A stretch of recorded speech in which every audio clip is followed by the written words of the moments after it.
Vega R New tahun 2006.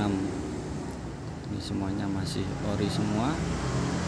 Nanti kita akan restorasi, kita akan rubah warna bodinya, dan kita nanti akan ganti jari-jarinya.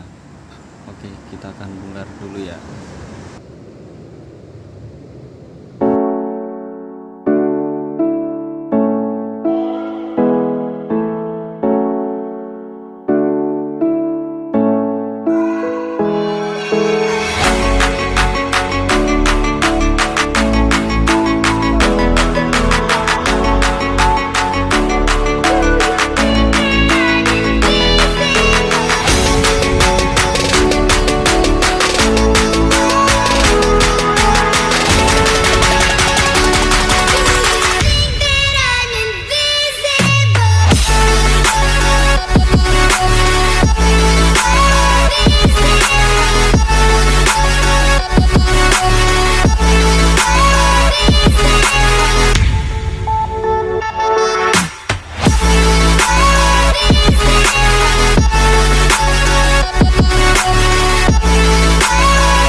Oke, ini penampakan motor udah dicopotin semua. Ini kita lihat semua bodi-bodi udah terlepas sama roda-rodanya. Nanti kita akan bawa ke tukang cat besok untuk bodinya agar dicat ulang. Oke, tunggu kelanjutannya guys.